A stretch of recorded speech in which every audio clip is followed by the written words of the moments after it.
सबै देखाउने सुनाउने सिकाउने गुरु भन्तेजीहरूलाई वन्दना गर्दै साथै उपस्थित श्रद्धेय भन्तेजीमा पनि वन्दना। अनागारीका आर्य एवं उपासक उपासिकाहरूमा दिनानुदिनको मङ्गलमयको शुभ मैत्री कामना व्यक्त गर्दै सज्जनवर्गहरूलाई आज पनि मङ्गलसूत्र धर्मोपदेश प्रारम्भ गर्न गइरहेको छु। सबैको मङ्गल होस्, भलो होस्, कल्याण होस्। असेवनाच बालानङ, बालानङ भन्ने बालमूर्खहरूको या असेवना, सङ्गत नगर्नु, एताङ मङ्गलङ मुत्तमङ, यो अति उत्तम मङ्गल हो भनेर मङ्गलसूत्रको पहिलो गाथामा भगवान शास्ताले 38 प्रकारका मङ्गलहरू मध्येमा सर्वप्रथम किन भगवान शास्ताले असेवनाचबाट प्रारम्भ गर्नुभयो त भन्दा बाल हो भने त्यो व्यक्तिको उपाय छैन।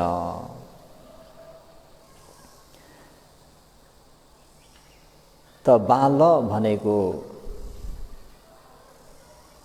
हजुरहरूलाई मोटामोटी त बुझाइसके, आज पनि फेरि अलिकति उदाहरण दिन गइरहेको छु। बाल भनेको सजिलो गरी बुझ्ने भाषामा भन्नुपर्दाखेरि सानो बालक, बच्चा भनौँ,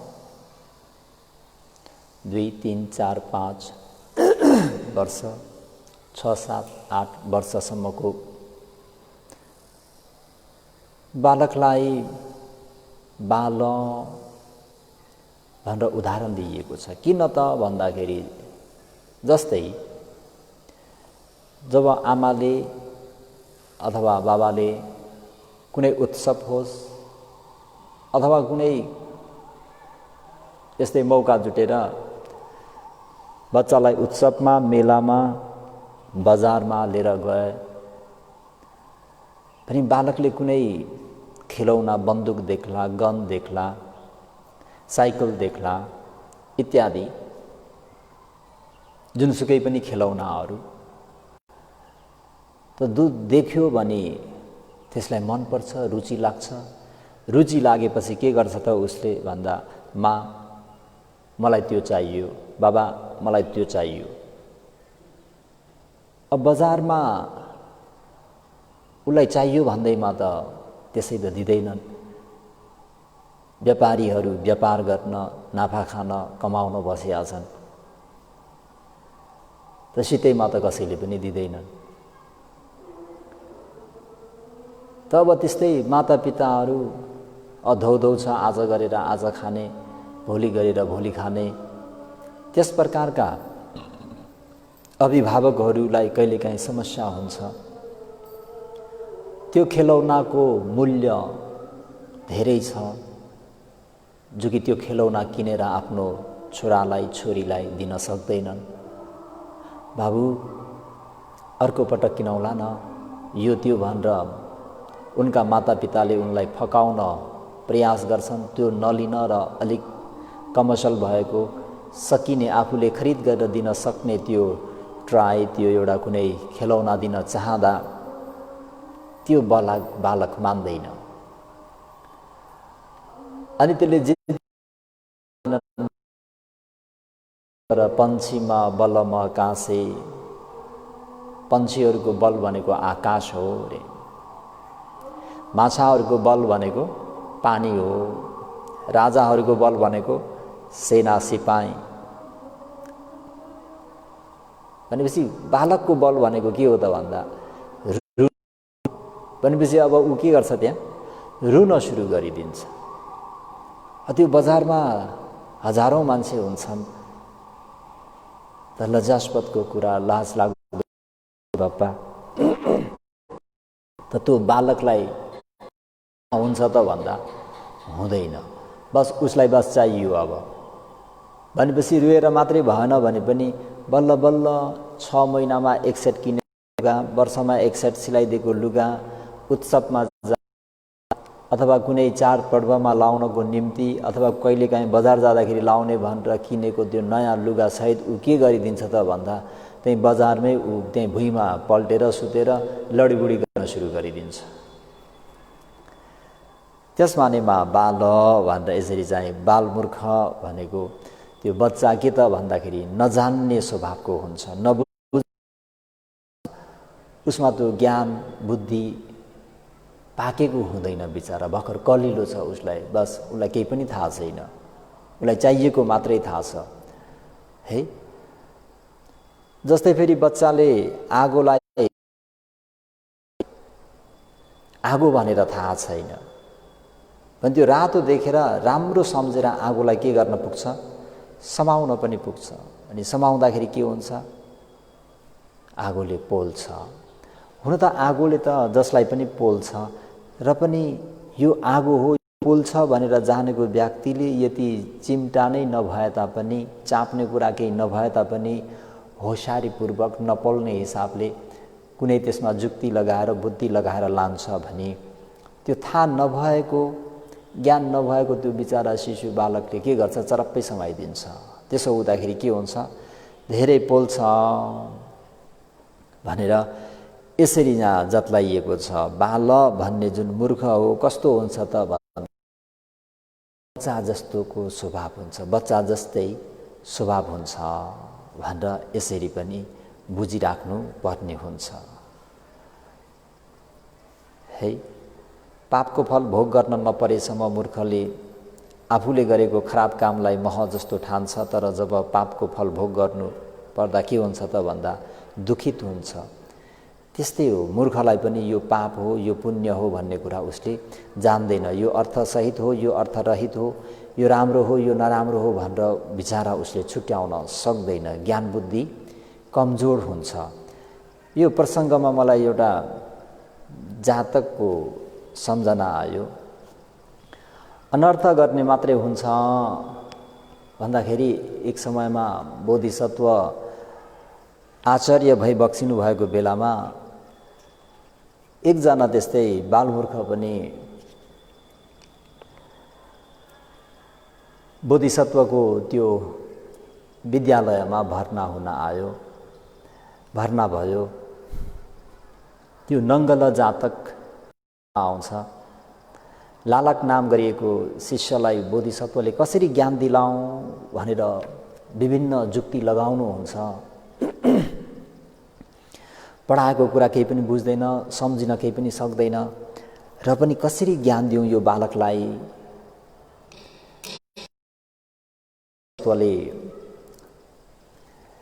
ती लालक भन्ने व्यक्तिलाई भन्नुहुन्छ, बाबु तिमी कतै जङ्गलतिर कतै बस्न जाँदाखेरि तिमी के देख्छौ भनी मलाई आएर भन्नु है भनेर बोधिसत्वले अर्कै जुक्ति उपाय अपनाएर चाहिँ उसलाई ज्ञान दिनको निम्ति प्रयास गर्नुभयो।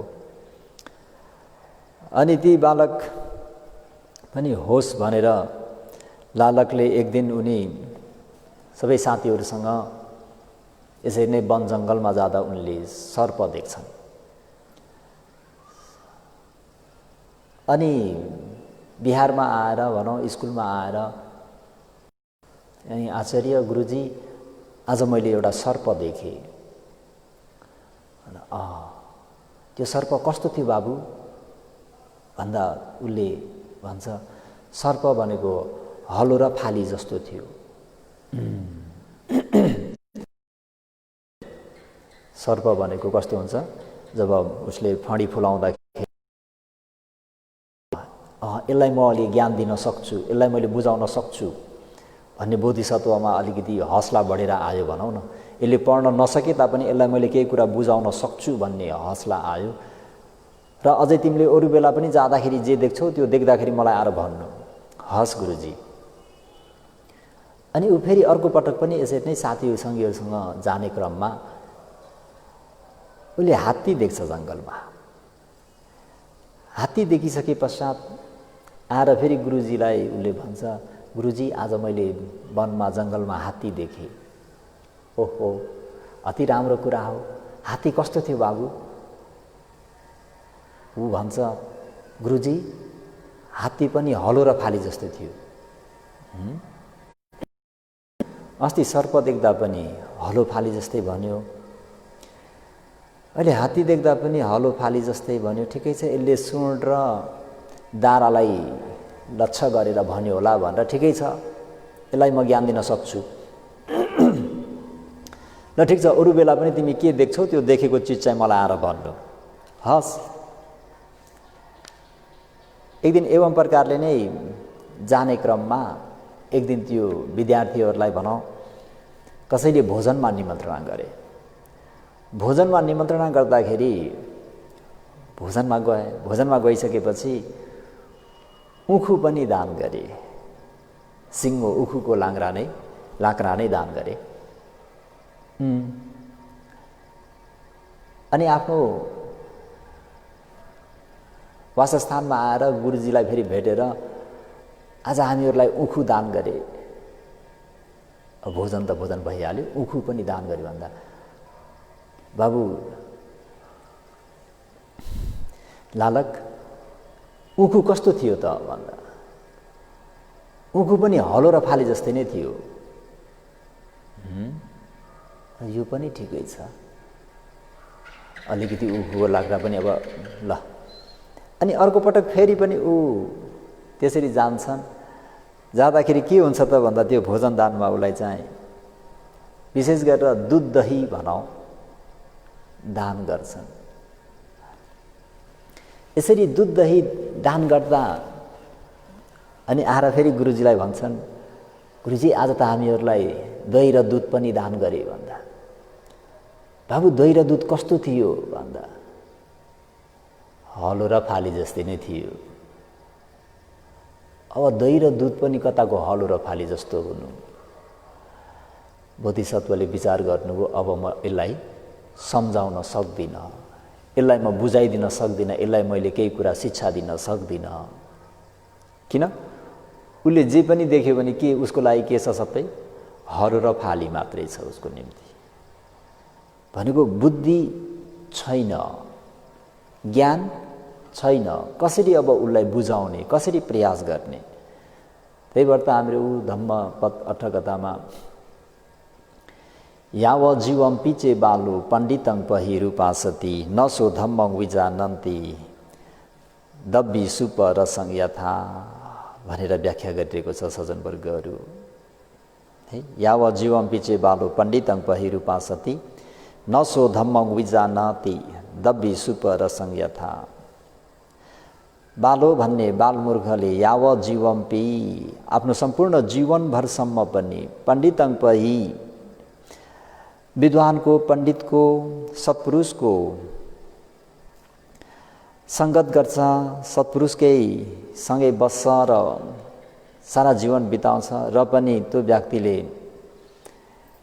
त्यो कुरालाई बुझ्न सक्ने क्षमता हुँदैन। किमुव कसरी त भन्दाखेरि दब्बी सुप रसं यथा, जस्तो त्युन चलाउने दब्बी भन्ने डाडुले त्युन तरकारी त चलाउँछ तर त्यो चलाउँदा चलाउँदा खोडे भएर जान्छ, तर त्यो तरकारीको त्यो सुपको रसलाई, त्यो टेस्टलाई चाल नपाए जस्तै मूर्खहरूलाई पनि धम्मङ भन्ने त्यो के, कुन चाहिँ न्याय हो, कुन अन्याय हो, कुन चाहिँ पाप हो, कुन चाहिँ पुण्य हो, कुन चाहिँ कुशल हो, कुन चाहिँ अकुशल हो, कुन चाहिँ राम्रो, कुन चाहिँ नराम्रो, कुन सही हो, कुन असही हो, कुन योग्य हो, कुन अयोग्य हो, त्यो बुझाउन गाह्रो हुन्छ। त सज्जनवर्गहरू, मूर्खको चिन्ह भनेको नै के हो त भन्दाखेरि उसको शरीर, वचन, मन सबै के हुन्छ? दूषित हुन्छ। है, कायकर्म पनि दूषित हुन्छ, वचन कर्म पनि दूषित हुन्छ र मनोकर्म पनि दूषित हुन्छ। शरीरबाट गर्ने पाप, वचनबाट गर्ने पाप, मनबाट गर्ने अकुशल भनौँ न। यस्तै मूर्खहरूको लक्षण यस्तो हुन्छ र व्यवहार भनेको आफूले नदेखेको कुरालाई देखेको छु भन्ने, नसुनेको कुरालाई सुनेको छु भन्ने, स्वाद नलिएको कुराहरूलाई स्वाद लिएको छु भनेर भन्ने, हैन?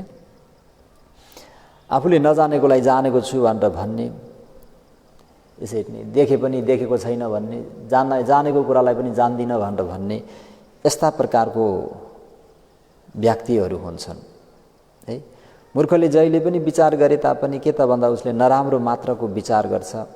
मूर्खले जहिले काम गरे तापनि उसले नराम्रो मात्र काम गर्ने हुन्छ भने, जहिले बोल्यो भने पनि राम्रो उसले बोल्दैन है। त्यसर्थ मूर्खहरूको बारेमा के भनिन्छ त भन्दा, मूर्खहरूलाई केही कार्यभार दिइएको छ भने पनि त्यो काम गर्दैन अरे, दिएको कार्यभार गर्दैन अरे, नदिएको कुरामा चाहिँ फेरि तामसेर गर्छ अरे। पापलाई पुण्य सम्झिन्छ, पुण्यलाई पाप सम्झेर विचार गर्नु नै के हो त भन्दा मूर्खता हो।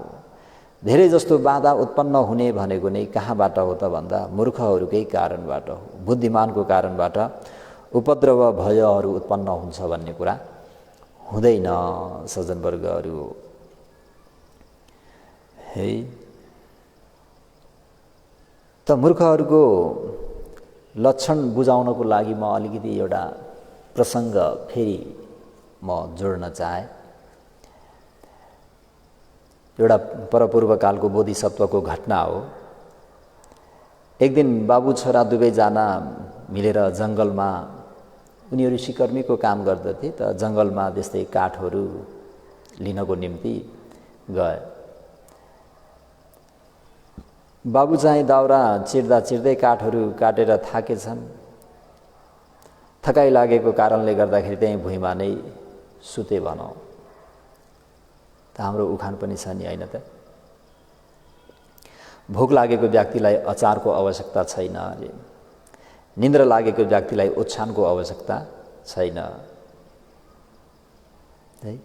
भोक मिठो कि भोजन मिठो? भोक मिठो। सुत्ने मान्छेलाई पनि निन्द्रा छ भने ऊ जहाँ पनि निदाउँछ, त ती सिकर्मी पनि भुसुकै निदायो भनौँ। त्यही बेला एउटा लामखुट्टे आएर के गर्यो त भन्दा बुबाको टाउकोमा आएर बसेर बुबाको रगत खायो। लामखुट्टेलाई काटेर लामखुट्टेलाई चाहिँ भगाउँछु भन्ने उनले लामखुट्टेलाई भगाउने प्रयास के गरे त भन्दाखेरि वनचरो नै लिए, मेरो बुबालाई खाने भनेर। अब भएन आपत। अनि बुबालाई टोकेको त्यो लामखुट्टेलाई हान्छु भनेर हानेका शिरलाई फ्याक्कै पारिदिए। त यो कुरालाई देखेका बोधिसत्वले के भन्नु, मूर्ख छोरा हुनु भन्दा त विद्वान शत्रु नै श्रेष्ठ छ। मूर्ख छोरा हुनु भन्दा विद्वान शत्रु नै राम्रो छ। सेयो अमित्तो मित्ताय उपेतो भन्ने गाथाबाट त्यहाँ उपदेश गरिबक्स्यो। प्रज्ञाले सम्पन्न भएको दुश्मन नै उत्तम हुन्छ। प्रज्ञारहित भएको मित्र नसेयो उत्तम हुँदैन, श्रेष्ठकर हुँदैन। र्यालचुने मुख भएको भन्दा लामखुट्टेलाई मार्छु भनी यस्तो गरी पितु पिताको उत्तम अङ्ग, शरीरको सर्वोत्तम भएको अङ्ग शिरलाई नै अबिदा दुई फ्याक पारिदिए। हुन त उनले मेरो बुबालाई मार्छु भनेर गरेका त होइन नि, बुबालाई दुःख दिएको लामखुट्टेलाई चाहिँ धबाउँछु हटाउँछु भनेर बुबाप्रति स्नेहको कारणले गरेका हुन्। र पनि के त भन्दाखेरि त्यो ज्ञान बुद्धि विवेक नहुँदाखेरि यसो मृत्यु हुन सक्छ, यसले बुबालाई लाग्छ भन्ने सोच विचार त्यो बच्चाको जस्तो स्वभाव हुँदाखेरि के गर्न पुगे त भन्दाखेरि आफ्नो बुबालाई नै घात गर्न पुगे। त्यही भएर असेवनाच बालानङ, बालमूर्खहरूको सङ्गत गर्न भनेर विभिन्न उदाहरणहरू धेरै छन्। र पनि यहाँ अब यति नै, बालमूर्खलाई यतिमै नै राखौँ। त सज्जनवर्गहरू, यो पारस्परिक धातु स्वभावहरू फेरि मिल्ने रहेछ क्या। सत्वहरू परस्पर धातु स्वभाव मिल्नेहरूसँग मिलेर बस्छन्। सत्वहरू परस्पर धातु स्वभाव मिल्नेहरूसँग बस्छन् भन्नुको तात्पर्य जुवाडेहरू सबै जुवाडेहरू एक ठाउँमा उनीहरूको ग्याङ ग्यादरिङ भइरहेको हुन्छ। जडियाहरूको आफ्नै एउटा फौज, एउटा टिम हुन्छ, उनीहरूको आफ्नो हैन। गायकहरूको पनि के हुन्छ, गायक नाच्ने गाउने प्राणीहरू है। बिहार जाने, उपदेश सुन्ने उनीहरूको पनि के हुन्छ, आफ्नो एउटा समूह हुन्छ, आफ्नो एउटा टिम हुन्छ। यो धातु स्वभाव मिलेकाहरू त्यही अनुसारको एउटा साथी, सङ्गी, फ्रेन्ड भएर चाहिँ प्राणीहरू यसरी परस्परमा बस्छन् रे सज्जनवर्गहरू है। सत्वहरू परस्पर धातु स्वभाव मिल्नेहरूसँग मिलेर बस्छन्। धातु स्वभाव नमिल्नेसँग के हुन्छ, हामीहरूको खडाङखुडुङ भइहाल्छ। यदि हामी बिहारै गएछौँ भने पनि धातु स्वभाव नमिल्ने व्यक्तिसँग फेला पर्यौँ भने हामी बिहारमा पनि त तर मम गर्न पछि हट्दैनौँ। किन त्यस्तो भएको त भन्दा धातु स्वभाव नमिल्नाले सज्जनवर्गहरू। त्यही भएर श्रद्धा नभएकाहरूको के हुन्छ, श्रद्धा नभएका परस्पर उनीहरू के भन्छन्, मिलिजुली बसिरहन्छन्। श्रद्धा भएकाहरू पनि श्रद्धा भएका परस्पर के भइरहन्छन्, उनीहरू त्यहाँ मिलिरहेका हुन्छन् हैन। त बडा गजबको छ क्या। यसो हाम्रो भन्तेजीले एकपटक भन्नुभएको थियो, श्रावस्तीमा एकजना अति कठोर स्वभाव भएको भन्तेजी हुनुहुन्थ्यो, जोसँग पनि ठ्याङठुङ अलिकति झगडा गरिहाल्ने, कोहीसँग पनि नमिल्ने, सबैलाई कुटिदिन्छु, हानिदिन्छु, पिटिदिन्छु भन्ने खालके, बजाइदिन्छु भन्ने खालके। ओहो। अनि अर्को नगरमा पनि त्यस्तै एकजना भन्तेजी अलिकति कठोर स्वभावका, कोहीसँग पनि फिट नखाने, अलिकति कडा स्वभावका। एक दिन श्रावस्तीमा भएका कठोर स्वभाव भएका व्यक्ति त्यहाँ थिए र अर्को बाहिर अन्यत्र भएका पनि ती व्यक्ति पनि भगवानको दर्शन गर्नको निम्ति श्रावस्तीतिर आए। त अन्य भन्तेजीहरूलाई थाहा भयो, लहेर अब यी दुईजनाको भेट भयो भने त बर्बाद हुने भयो नि, त्यो पनि खुनखार छ, प्रचण्ड छ, यताका यी भन्तेजी पनि खुनखार हुनुहुन्छ, प्रचण्ड हुनुहुन्छ। अब यी दुईजनाको भेट भयो भने त हामीलाई त छुट्याउन पनि गाह्रो हुन्छ भनेर तराई त्रास मानिरहेका थिए। जब यी दुईजना भन्तेजीहरूको एक आपसमा भेट हुन्छ, ओहो, भर्खर ब्याएको बाछा चाहिँ बाछालाई घरमा बाँधेर आमालाई चरणमा लएर छाड्दाखेरि कसरी त्यो बच्चा र आमाले एक आपसलाई कसरी खोज्छन्, कसरी स्नेह गर्छन्, कसरी माया गर्छन्, त्यसरी नै यी दुईजना अलिकति कठोर स्वभाव भएका भन्तेजीहरू आपसमा एकदम दाजुभाइ जस्तै भएर बसेको देख्दाखेरि आश्चर्यचकित परे। किन त भन्दाखेरि त्यो धातु स्वभाव मिलेको हुँदाखेरि कसैले सम्झाउँदा पनि नसम्झिने भन्तेजीहरू, तन्तर मम गर्ने खालके भन्तेजीहरू दुई वर्गीको जब भेट भएपछि यति प्रेम, यति मैत्री, यति मिलनसार भएर बस्नुभयो, कुनै जवाफै छैन। त श्रद्धा नभएकाहरू पनि के हुन्छन्, परस्पर श्रद्धा नभएकाहरूसँग मिलेर बसेका हुन्छन्। श्रद्धावान व्यक्तिहरू पनि उनीहरूको एक आपसमा त्यस्तै परस्पर भइरहन्छ। प्रज्ञावान व्यक्तिहरूको पनि के हुन्छ, आफ्नो जमात हुन्छ। प्रज्ञाहीन व्यक्तिहरू पनि के हुन्छ, परस्परमा उनीहरू पनि मिलिजुलेर बसिरहेका हुन्छन्। अल्छी व्यक्तिहरूको पनि एउटा के हुन्छ, ग्रुपिङ हुन्छ। बस कसरी दिन काट्ने हैन, सरकारको काम कतिखेर जाला घाम भने जस्तो एउटा टिम हुन्छ। उनीहरू पनि आपसमा खुब पारा आउँछ, मिल्छ, मिलिजुली बस्छन् भने जुन फेरि यता उत्साही गर्ने व्यक्तिहरू छन्, पराक्रमी छन्, मेहनती छन्, उनीहरूको एउटा फेरि ग्रुप हुन्छ, एक आपसमा उनीहरू पनि मिलेर बसेका हुन्छन्। अकुशल गर्नमा लजाउने व्यक्तिहरूको पनि एउटा समूह हुन्छ। हामीहरूले यसो गर्न हुँदैन, त्यसो गर्न हुँदैन भनेर अकुशल गर्ने, अकुशलमा लजाउने, अकुशलमा नलजाउने व्यक्तिहरूको पनि एउटा के हुन्छ, समूह हुन्छ हैन। जुवा खेल्ने, जाँड रक्सी खाने, सिगरेट तान्ने आदि इत्यादि महिलाको समूह नै भए पनि के हुन्छ, एउटा टिम हुन्छ नि त हैन। कामकाज केही पनि छैन, ऐना हेर्दै बस्दै अकुशलमा अलिकति पनि लाज शरम नभएको। भने त्यस्तै अकुशल गर्नमा अलिकता पनि भयभीत नहुने, त्यो पनि उनीहरू परस्परमा मिलेर बसेका हुन्छन् भनेपछि अकुशलमा भयभीत हुनेहरूको पनि एउटा टिम समूह हुन्छ। हामीहरू जस्तो व्यक्तिले यस्तो अकुशल गर्न त हुँदैन है, लाजमर्दो पो हुन्छ त, डरलाग्दो पो हुन्छ त भनेर त्यसमा पनि के हुन्छ, उनीहरूको एक मत हुन्छ। त्यही भएर लोकनीतिमा पनि के भनिन्छ भन्दा, कुल जातो कुल पुत्तो कुल वंशो सुरक्षितो अतना दुख पत्तोपि हिन कम्मङ न कारये।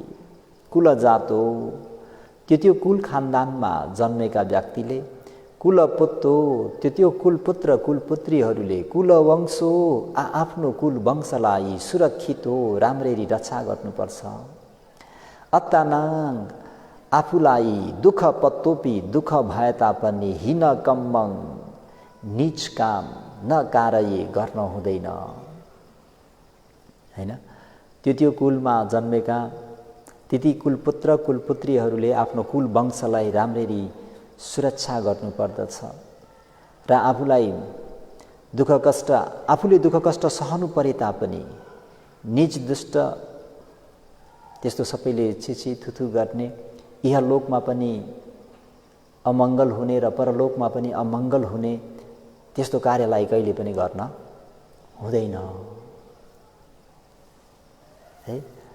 त यो धातु स्वभाव पनि बडा आश्चर्यचकित छ, बडा गजब छ। त श्रद्धावानहरूको पनि एउटा पारस्परिक ग्रुपिङ हुन्छ, अश्रद्धावानहरूको पनि ग्रुपिङ हुन्छ है। भनेको यो धातु भनेको मनसाय, आन्तरिक चरित्र मनोभाव नै हो सज्जनवर्गहरू है। एउटा लामो समयदेखि चलिआएको हुन्छ। उक्त धातु एक अर्कामा सर्ने स्वभाव रहेकोले यो धातु स्वभाव भनेको फेरि के छ त भन्दा बढी डेन्जरस छ नि। सर्छ रे सज्जनवर्गहरू, जसो हामीहरूले रेडियोको त्यो पोइन्टलाई चाहिँ यसो त्यो मिटरलाई सट्ट घुमायौँ भने त्यो कहाँदेखि पनि टिप्छ नि त हैन।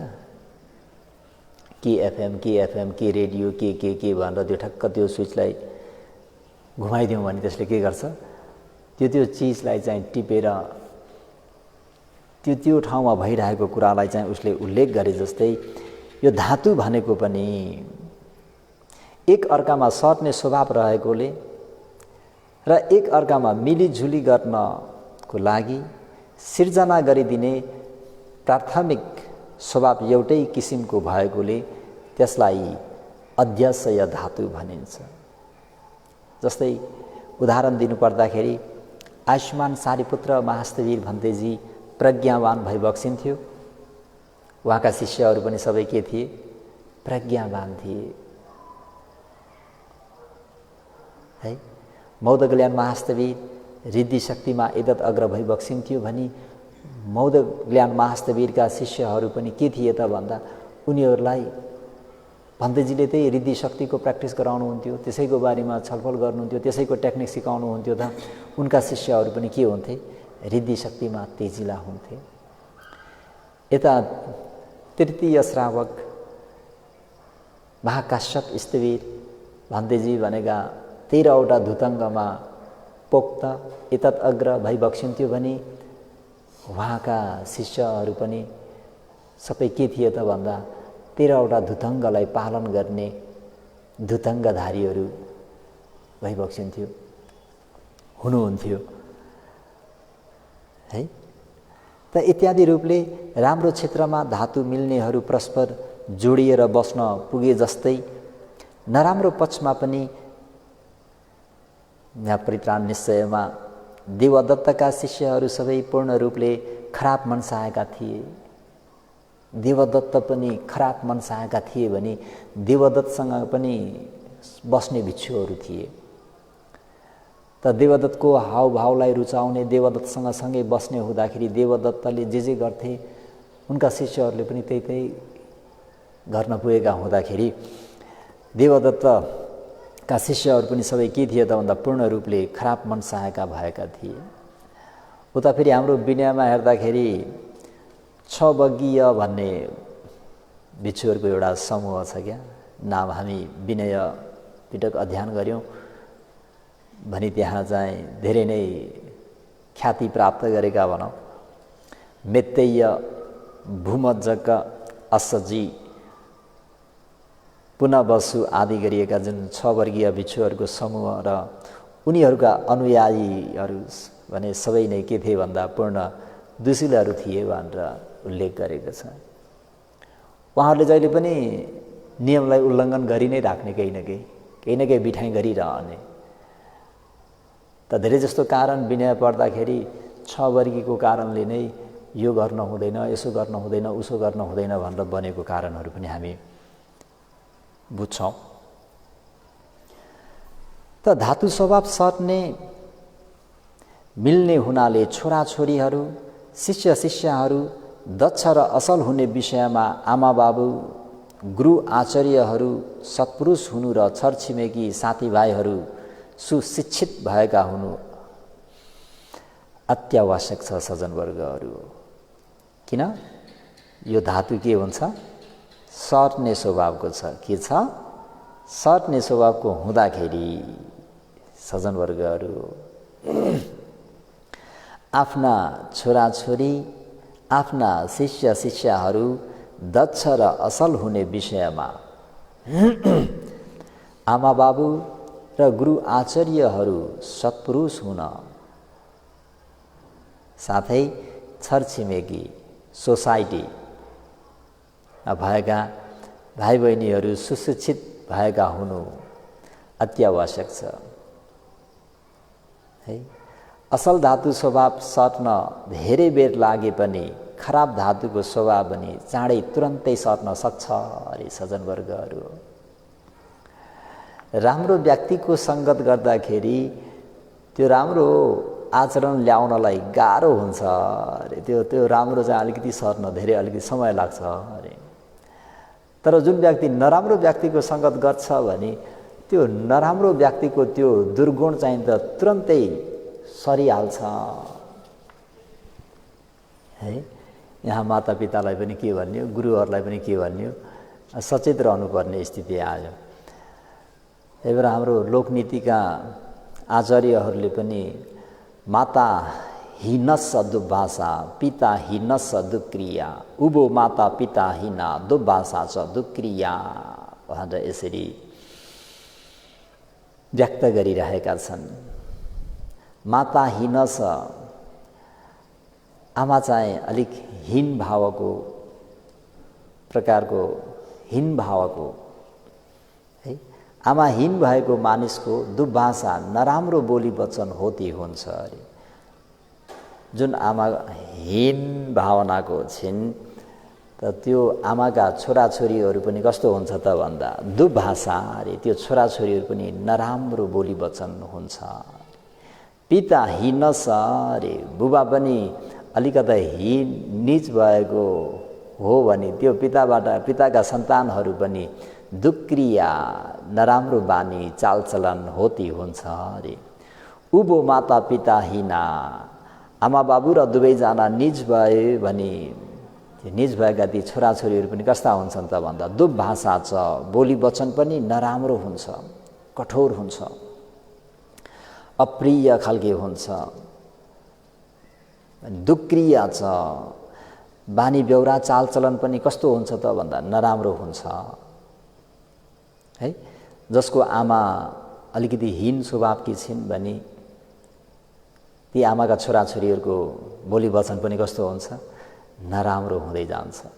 र फेरि जसको बुबाको पनि अलिक हीन स्वभावका छन् भने ती बुबाका सन्तान छोराछोरीहरूको चालचलन पनि कस्तो हुन्छ भन्दा नराम्रो हुँदै जान्छ। आमा बुबा दुवै हीन नीच छन् भने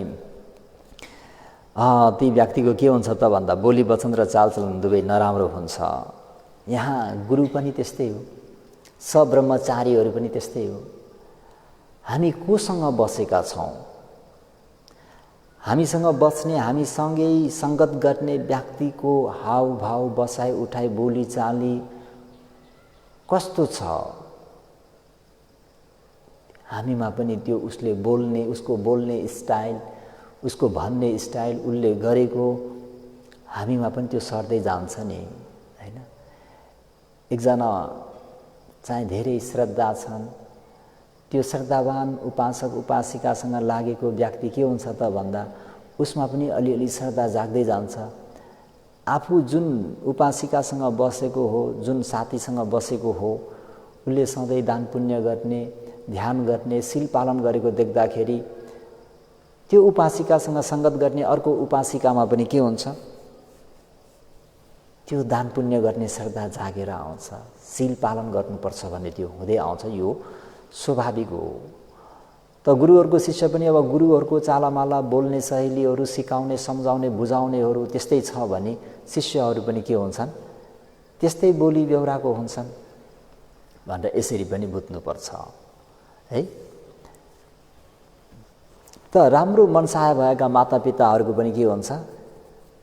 तिनी छोराछोरीहरू पनि राम्रा हुन्छन् र नराम्रा मनसाय भएका छोराछोरीहरू हुँदैनन्। राम्रो चालचलन, राम्रो स्वभाव भएका ती मातापिताका सन्तानहरू राम्रा हुन्छन् भनेर यसरी लोकनीतिमा पनि बताइएको छ। त्यसमा पनि एउटा अझै जातक कता छोटो प्रसङ्ग म हजुरहरूलाई भन्न चाहे। किन भन्दाखेरि त्यो जातकहरूले अलिकति कुरा स्पष्ट हुने हुँदाखेरि यहाँ अलिकति थोरै प्रसङ्ग जोडिएर है। जसरी यो धातु स्वभाव एक आपसमा सर्छ र जस्तोको सङ्गत गर्यो त्यस्तै हुन्छ भन्ने कुरा मनुष्यको कुरालाई त छाडिदिउँ रे, पशुको पनि त्यस्तो स्वभाव भएको एउटा जातक छ। त पूर्वकालमा बनारस देशमा ब्रह्मदत्त राजाले राज्य गरिरहेका थिए। राजाको हात्तीको नाम थियो मैलामुख।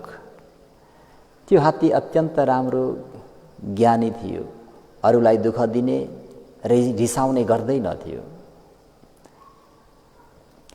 त्यस्तो राम्रो मङ्गल हात्ती केही वर्षपछि हात्ती बस्ने ठाउँमा केही चोरको समूहहरू आएर चोर्ने सल्लाह गरे। चोर्ने बेलामा मान्छेलाई भेटियो भने त्यसलाई मार्नुपर्छ, दया गर्न हुँदैन, बाँधिहाल्नुपर्छ, निर्दयी हुनुपर्छ आदि आदि भनेर अब चोरहरूको भाषा, कसैलाई पनि बाँकी राख्न हुँदैन। त्यस्ता कुराहरूलाई लिएर सधैँ सल्लाह हुन्थ्यो। त्यसपछि हात्तीको विचार आयो, यिनीहरूले मलाई सिकाएको र सिकाउन आएको हुनुपर्छ।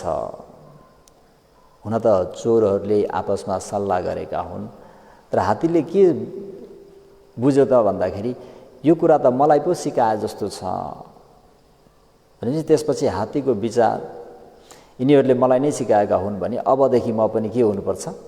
निर्दयी हुनुपर्छ भनेर हात्तीको स्वभाव चेन्ज भइदियो, परिवर्तन भइदियो। खाना खुवाउन आउँदा पनि खुट्टाले हान्ने, सुनले हानेर मारिदिने, यसरी उसले हात्तीले तहस नहस गर्न थाल्यो। कसैले पनि त्यो हात्तीलाई दमन गर्न सकेनन्। हात्तीलाई संयम गर्ने, हात्ती चलाउने माउतेलाई पनि उसले के गरिदियो? मारिदियो। त्यस्तो राम्रो मङ्गल हात्तीलाई के भएको हो भनेर बनारस देशमा एउटा चर्चाको विषय भइदियो। त महाराज समक्ष पनि यो कुरा पुगेपछि महाराजले पनि हाम्रो बोधिसत्व पुरोहित भई बक्सिनुहुन्थ्यो त्यतिखेर। होइन त्यो हात्तीलाई हेर्नु पर्यो, किन के भयो? यो मैलामुख नाम गरेको हात्ती अति भद्र थियो, अति राम्रो थियो, के भयो? बोधिसत्वले राम्ररी निहालेर हेर्नुहुन्छ, त्यो हात्तीमा कुनै चोटपटक घाउ यताउति भएको छैन। होइन किन के भयो? यो हात्तीलाई कुनै पनि यस्तो त छैन। अनि यसो विचार गरेर अनि त्यहाँ बस्ने, पालो बस्ने व्यक्तिलाई यहाँ अरू केही घटना घटेको थियो भनेर सोध्नु हुँदा हो केही दिन अगाडि यहाँ यसरी चोरको समूहहरू आएर बसेर कुरा गर्थे।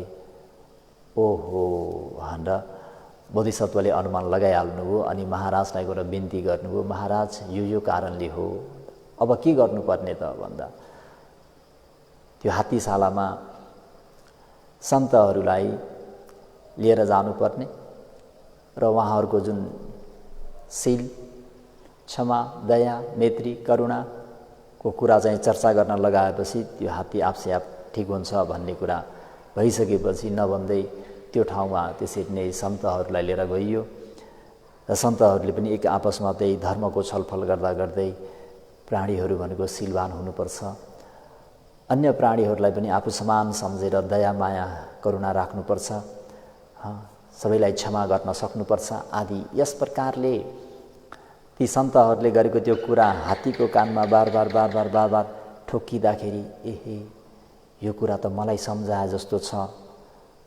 भनेर हात्ती फेरि के भयो त भन्दा आफ्नो त्यो जुन दुर्व्यवहारहरूलाई छाडेर फेरि नर्मल, फेरि एकदमै आज्ञाकारी भयो भनौँ न, राम्रो भएर आयो।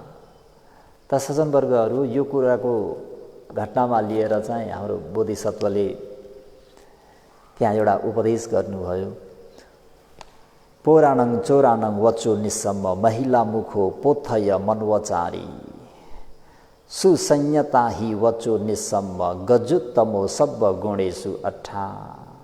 महाराजा हे महाराज, महिला मुखो ढोइको अनुहार चाहिँ भएको हात्ती, पोराणं पहिला चोरानङ चोरहरूको वचो वचनलाई निस्सम्म सुनेर, पोथयङ दुःख दिँदै मानिसहरूलाई मार्दै तहस नहस गर्दै, अनुवचारी ती चोरहरूको नक्कल गर्दै आचरण गरे। हे महाराज, ढोइको अनुहार जस्तै भएको यो हात्ती पहिला चोरहरूको वचनलाई सुनेर सबैलाई दुःख कष्ट दिँदै तहस नहस पार्दै चोरहरूकै नक्कल गरेर आचरण गरे। गजुत्तमो महिलामुख नाम भएको उत्तम हात्ती, सुसंयतानङ हि शरीर वचन मनलाई राम्रोसँग संयम गरेका भिक्षुभन्तेहरूको वचो वचनलाई निस्सम्म सुनेर, सब गुणेषु सम्पूर्ण गुण उपकारहरूमा नै 88 स्थिर भए।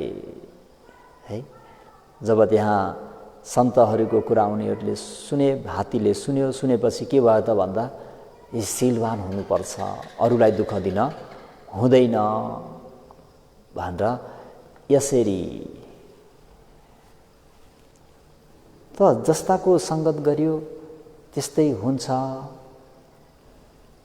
भन्ने कुरा यो हात्तीलाई पनि चोरहरूले कुरा गरेको सुन्दाखेरि हात्ती पनि त्यही चोरहरूकै स्वभाव भएर सबैलाई तहस नहस गर्नेमा पुगे भने सन्तहरूको कुरा आज पनि त्यो कुरा सुन्दा, भोलि पनि सुन्दा, पर्सि पनि सुन्दा शील समाधिको, शील सदाचारी, नैतिकवान बन्नुपर्ने रहेछ भन्ने कुरा रात दिन सुनिराख्दाखेरि के भयो त भन्दा हात्ती पनि फेरि सभ्य भएर आयो। त्यही भएर यो धातु भन्ने स्वभाव भनेको सज्जनवर्गहरू के त भन्दाखेरि एक अर्कामा सर्ने स्वभाव भएकोले जस्तो जस्तो ठाउँमा बसिन्छ, जस्तो जस्तो कुराहरू धेरै सुनिन्छ, त्यो आफूलाई पनि रात दिन त्यो सुन्ने, त्यो देखिराख्दाखेरि त्यस्तै त्यस्तै हुन जान्छ।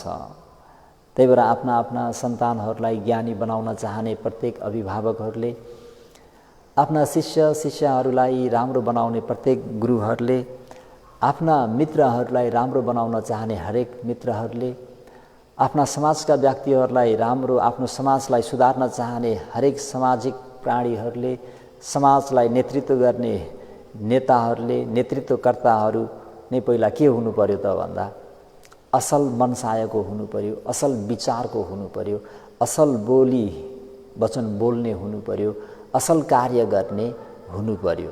त्यो हामीहरूले गर्दै गरेको कुरालाई, हामीहरूले बोल्दै गरेको वचनलाई सुनेर न हाम्रा छरछिमेकीले, हाम्रा सहब्रह्मचारीहरूले, हाम्रा छिमेकीहरूले, हाम्रा नगरवासीहरूले हामीहरूलाई नै हेरेर हामीहरूकै नक्कल गर्ने नहो भनेपछि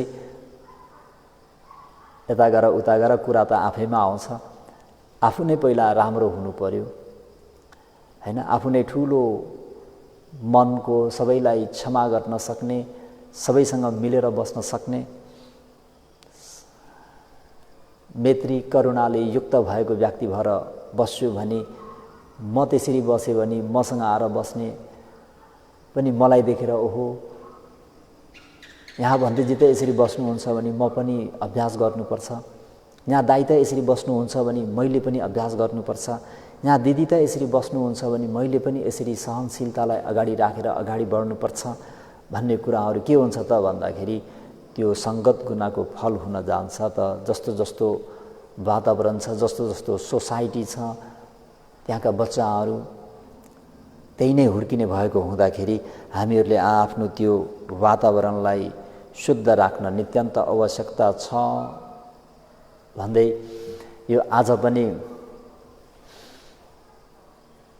असेवनाच बालानङ पण्डितानञ्च सेवनङ, बालमूर्खहरूको सङ्गत नगर्नु। किन? बालमूर्खहरूको सङ्गत गरियो भने अनर्थकारी मात्रै हुन्छ, कुनै अर्थ सिद्ध हुँदैन। पण्डितानञ्च, पण्डितानङ विद्वान सत्पुरुषहरूको, क्षमाशील भएको, राम्रो मनसा भएका व्यक्तिहरूको सङ्गत गरियो भने के हुन्छ? कल्याण नै हुन्छ, श्रेयस्कर नै हुन्छ। पशुको समेत से कल्याण भयो भने मनुष्यको पनि अवश्य मेवा हुन्छ भन्ने कुरालाई बुझेर मङ्गल साथ लिनुहोस्। मङ्गल भनेको नै सुखको, शान्तिको, उन्नति अभिवृद्धि हुने भएको हुँदाखेरि अमङ्गललाई त्याग गरेर मङ्गललाई अपनाएर आफ्नो जीवनलाई निर्वाण सुखसम्म प्राप्त गर्ने मङ्गलले परिपूर्ण होस् भन्दै आजको धर्मोपदेशलाई यतिमै अन्त गरौँ। भवतु सब्ब मङ्गलम्। इदं मे पुण्यं आसवख्यया वहं होतु, इदं मे पुण्यं निब्बानस्स पच्चयो होतु, इदं मे पुण्यं सब्बे सत्ता सुखिता भवन्तु। साधु साधु साधु।